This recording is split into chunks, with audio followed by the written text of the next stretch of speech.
The word for you today, God can accelerate his plan for your life.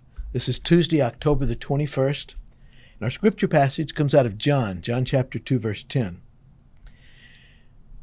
This is Jesus' first miracle. It's at a wedding. At a wedding, they have a long reception. Reception lasts sometimes a week. And there's all kinds of fun things that go on. People have a great time together. And the host and hostess of the reception are responsible for providing the food and the drinks.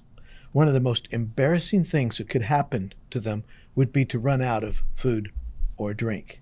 In this particular case, Jesus' mother, Mary, is at the wedding. She knows the host and hostess. Jesus is there as well. And what happens is Mary comes to Jesus and said, they've run out of wine. And Jesus looks at her, and to me it's a funny conversation. He said, "It's not my time." And she says, "Please do something." And then she tells the servants, "Do whatever he tells you to do." And Jesus, as a obedient son, honoring his mother, then told them to fill the jars up with water. And it was a lot of jars. I think each jar held like 30 gallons. And it was huge, absolutely huge.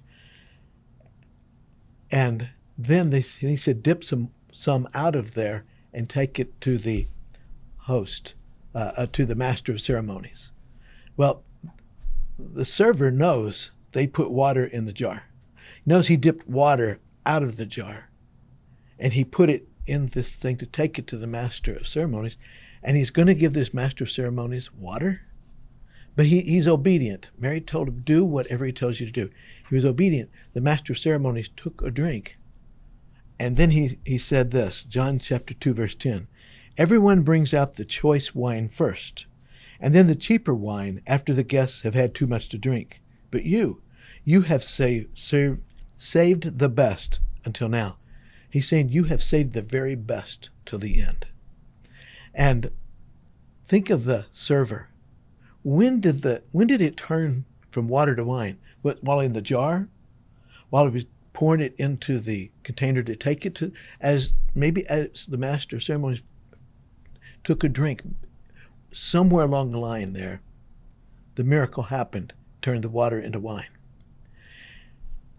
You know, there's a couple of messages here. One is Satan. Satan comes against us, and he promises everything good up front. He says, this is going to be good. This you're going to feel so good. You're going to enjoy this. This is going to be so wonderful. And then at the end, you know what?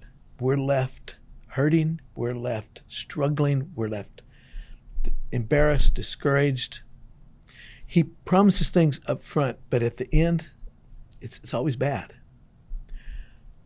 Jesus, on the other hand, he promises good things here on earth. He promises to be with us, to help us, to guide us. But then when the end comes, it gets even better. Just like the best wine was at the end, the very best for us, no matter how good our life is or how bad our life is here on earth, the very best is yet to come. Because Jesus is going to, when we see him, when we close our eyes for the last time and we open our eyes and we see him, there's going to be such incredible joy.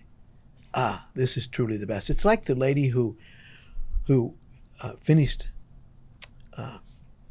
eating, and she was making arrangements for her funeral. And she says, one more thing I want you to do.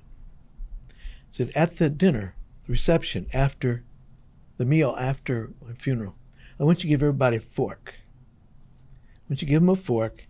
After they've eaten, make sure everybody has a fork. And when they ask why they have a fork, say, well, dessert's coming. That's the best.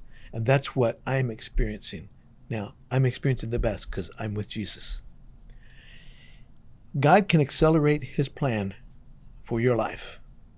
God can take good and make it better. God can take bad and make it good. God can take better and make it even best.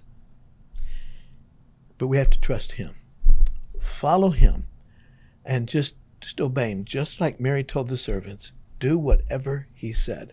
When we do whatever he said, God accelerates his plan for our life.